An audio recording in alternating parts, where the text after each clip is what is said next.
इन प्यारे साथियों, स्वागत है आपका आपके अपने परिवार भारतवर्ष क्लासेस में। तो इस वीडियो में हम प्रोजेक्ट ट्रेल के तहत आज के होने वाले क्लास 11th भूगोल के वीकली टेस्ट में जो प्रश्न आएंगे उस प्रश्नों के आंसर्स को देखने वाले हैं। तो वीडियो को अपने अपने दोस्तों को शेयर कर दीजिए। यदि आप नए हो तो सब्सक्राइब जरूर कीजिए। तो विषय भूगोल कक्षा 11 यहाँ पर ध्यान रखना है। सबसे पहला प्रश्न दे रखा है, निम्नलिखित में से कौन सी भौतिक भूगोल की शाखा नहीं है। विकल्प यहाँ पे दिया गया है, भू आकृति विज्ञान, जल विज्ञान, जलवायु विज्ञान, मानव विज्ञान। बताना है साथियों पहले प्रश्न का सही उत्तर क्या होगा। बिल्कुल सही, पहले प्रश्न का सही उत्तर डी होगा। मानव विज्ञान जो है वो भौतिक भूगोल की शाखा नहीं है। दूसरा प्रश्न यहाँ पर दिया गया है, भारतीय वन्य जीवन अधिनियम कब लागू किया गया।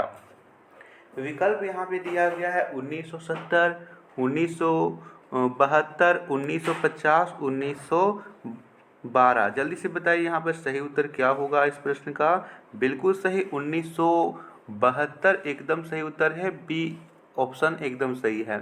तीसरा प्रश्न यहाँ पर है, क्रमबद्ध भूगोल किस विद्वान द्वारा प्रवर्तित किया गया। विकल्प दिया गया है, अलेक्जेंडर वॉन हम्बोल्ट, वेटनर, हेटनर, कॉल रीटर या हर्टसन। बताना है तीसरे प्रश्न का सही उत्तर क्या होगा और क्रमबद्ध भूगोल किसके द्वारा परिवर्तित किया गया था। सही उत्तर ए होगा, अलेक्जेंडर वॉन हम्बोल्ट। चौथा प्रश्न है, इनमें से कौन फलीदार फसल है। मोटे अनाज, तिल, दालें या मक्का। बताइए फलीदार फसल कौन सा है। तो यहाँ पर सही उत्तर होगा सी, दालें। तो दालें हैं वो फलीदार फसल हैं। सही उत्तर होगा सी, दालें। पांचवा प्रश्न, निम्नलिखित में से किस लक्षण को भौतिक लक्षण भी कहा जाता है।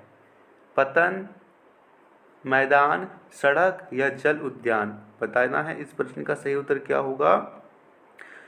सही उत्तर होगा बी, मैदान। ठीक है, जो मैदान है उसे भौतिक लक्षण भी कहा जाता है। छठा प्रश्न है, झारखंड में स्थित कोडरमा किस खनिज के लिए अग्रणी है। बॉक्साइट, लौह अयस्क, तांबा या अभ्रक। बताना है छठे का सही उत्तर क्या होगा। यहाँ पर छठे का सही उत्तर होगा डी, अभ्रक। अभ्रक के लिए ये अग्रणी है, प्रसिद्ध है।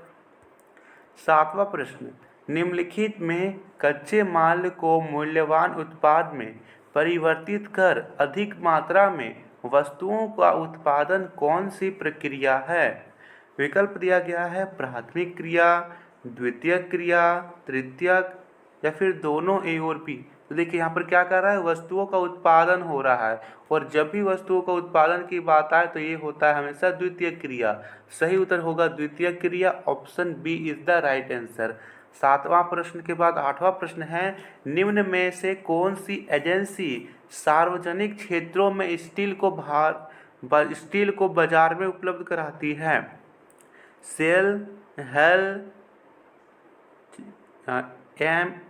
MNCC या फिर टाटा स्टील। बताना है सही उत्तर क्या होगा। यहाँ पर सही उत्तर होगा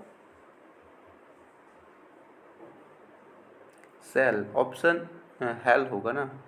यहाँ पे हेल नहीं होना चाहिए, सेल होना चाहिए। स्टील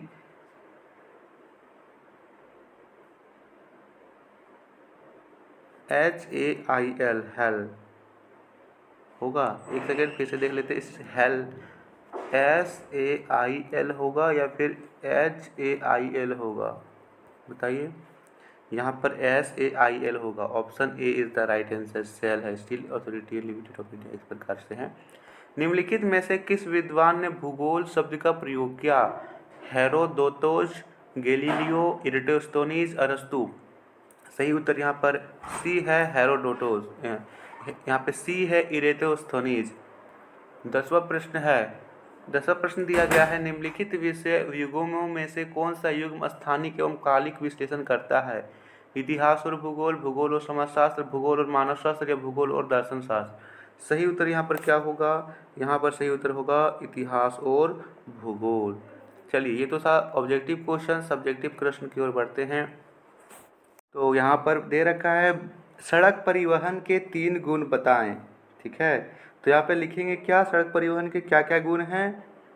पहला, इसके माध्यम से आवागमन में आसानी होती है, यह डोर टू डोर सेवा उपलब्ध कराता है। और लिखेंगे इसका निर्माण बहुत ऊंचे स्थानों पर किसी भौतिक स्थान पर भी किया जा सकता है। दे रखा है 12वां प्रश्न, भूगोल सामाजिक विज्ञान के अन्य विषयों से किस प्रकार भिन्न है, स्पष्ट कीजिए। तो लिखेंगे यहाँ पर इसका आंसर आपको खुद से करना है। इसी प्रकार के प्रश्न आप एग्जाम में आने वाले हैं। तो वीडियो को ज़्यादा से ज़्यादा लाइक कीजिए, शेयर कीजिए। Thank you.